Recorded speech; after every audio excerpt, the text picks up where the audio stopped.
I spent my whole life trying to figure out how to fit in while still standing out. I never wanted to be like anyone else. I never wanted to look like anyone else. I enjoyed being totally different, but I had to fit in. And all of this practice throughout my life really came out to be a benefit in my business career, because I spent a lot of time in my being a tax partner when you don't know how to do tax. Trying to figure people out and figuring out how to communicate with them, even though they're not my people or I'm not like them. You oftentimes come across people who just don't seem to like you. And and a lot of people who do like you, but you have to get really comfortable with that's not a fit. And sometimes the answer is like exit the situation. In client service, we have this thing where we have to create project teams all the time, every week, every month, every couple months, depending on what you're doing. So we have this opportunity to say, who are the right people that will fit with this issue, with this type of people that we're going to talk to, with this client culture. So we're very focused on what kind of fit.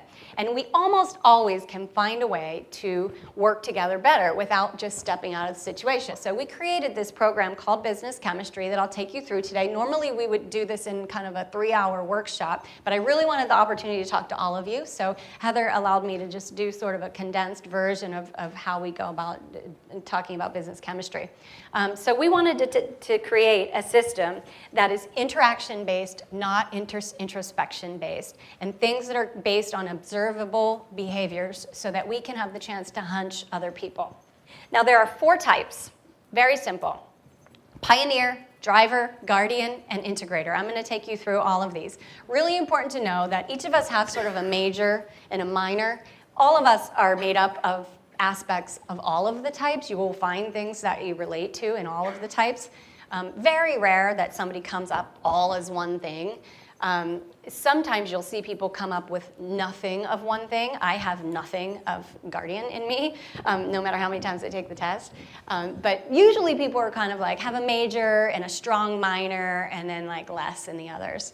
So pioneers are non-linear thinkers. They have messy whiteboards. They like to start over from the beginning. They like to throw everything in the garbage and recreate. They have strong creative instincts, although I would argue every single one of us are creative and artists. It just manifests in different ways. Very unstructured, not methodical. A pioneer will very likely be the one to pick up the bar tab at the end of the night out of nowhere, jump into a vacation to Mexico without even really checking if her kids needed her that weekend. That's what pioneers will do, okay? Not really into details. Unrealistic. Unrealistic is a big one. I am known to call, I've called the chairman of Deloitte, remember $40 billion partnership. I've called the chairman of Deloitte twice with ideas that I thought he had to hear about. It was a completely unrealistic way to get done what I needed to get done. Unpredictable, they can come across as manic, reckless, and this is what the opposite personality type is sort of seeing in me. Now, the opposite of a pioneer, these are 4 in a circle kind of thing. The opposite of a pioneer is a guardian, okay? Even the way we make this slide together, does that feel better to those of you that I gave the stomachache to? Yeah. Detail-oriented, list makers, very methodical, risk-averse, very respectful of hierarchy and authority, conventional. They would never call the chairman with an idea. This is how they can come across to a pioneer, for example. The women that I thought just don't like me.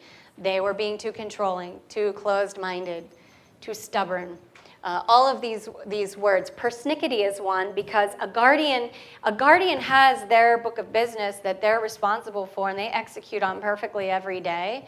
And when you come in and throw that stuff in the garbage, that can be off-putting to them and they can come across very arms folded and kind of pissy.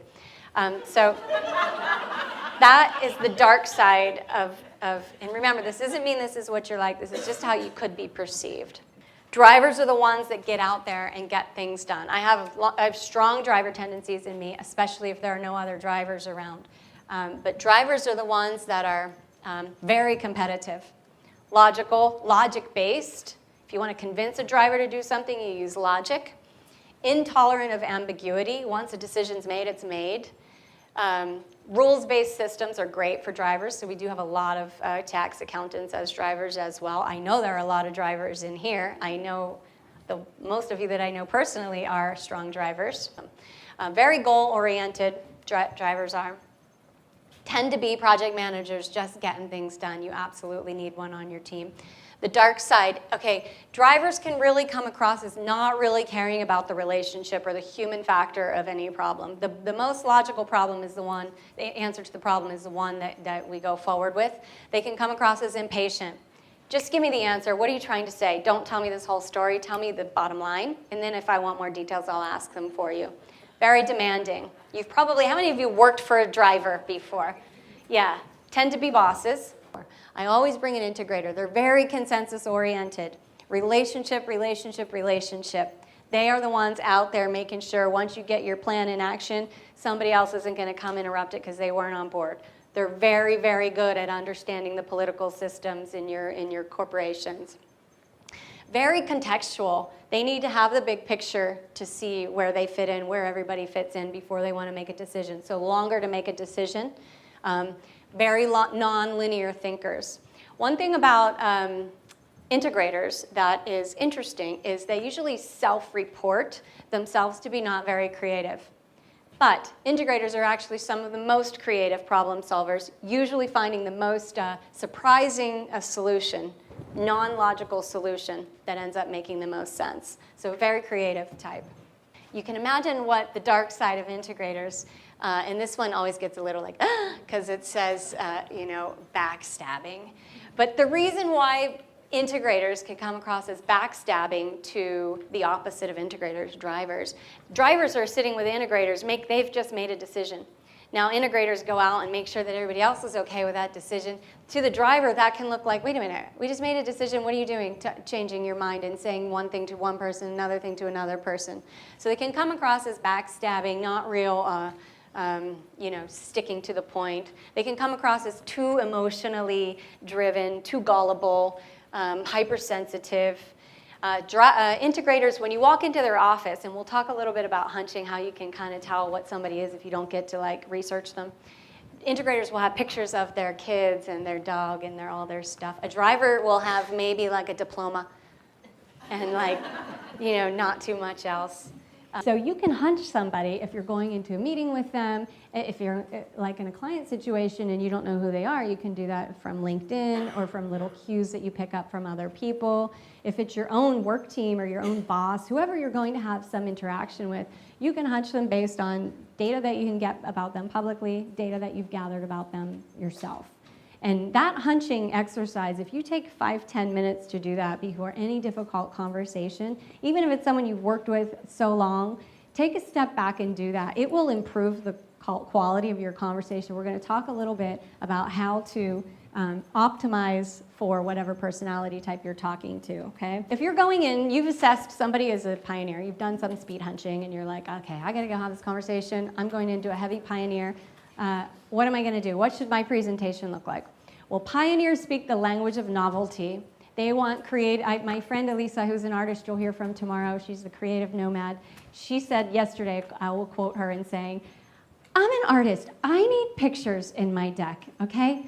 That's her thing. So pioneers need to have some picture and visual stuff. They should be exciting and really expansive. Draw on their expansive thinking. If you want to engage a pioneer in conversation, you go in and ask to brainstorm ideas with them. Guardians speak the language of stability. They really want to know what's the tried and true way. If you're trying to convince a guardian to go do something different, you're going to need to come with a lot of facts and why it's the right thing to do, because guardians really want to leverage what's worked well in the past. So really drawing on that right thing to do. You need to have details, you need to have structure and order in your decks. You probably need a strong appendix with supporting data. Drivers are all about goals. What's going to happen next? What do we go do from now? They're the one that says, okay, what's the action item here at the end or middle or beginning of every meeting? You got to get to the point. They tend to be fast talkers. You can't be a slow talker. If you are, send somebody else to articulate what you're trying to say. Integrators are the language of people. It's relationship, relationship, relationship. You got to speak to their heart. You got to speak to the humane aspects of whatever you're doing. You got to speak to all the other people that are on board and how it might impact them. They are very concerned with how any decision will impact them and all of the other people. So the thing you want to avoid or be noticed when you see if an integrator becomes really reluctant or start to placate you, they're probably not on board. Integrators really want to get in and kind of think big picture and solve the problem. If they're getting reluctant, something's gotten lost there. So the point is strength and diversity, okay? We can't have teams. Assess your teams and figure out who you're missing. It is our natural instinct. Just like me and my colleague, it was my instinct to prefer to be with other pioneers in that situation. If I walk around with a bunch of pioneers, we'll have really arty whiteboards and nothing done. Okay, so we have to get out and find those people that are not like us, and this is a really easy way to find, those 4 types that you want to fill for. A lot of us are pushing so hard, and we're pushing so hard to change the way that the world sees us. The business world sees us, our boss sees us, our colleagues. We're pushing to be this best version of ourselves, okay? And it's all about how the external world is seeing us.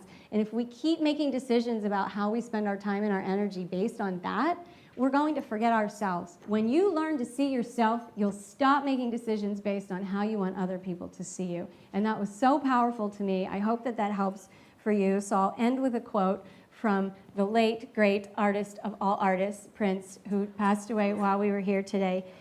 Prince said, "Despite everything, no one can dictate who you are to other people but you."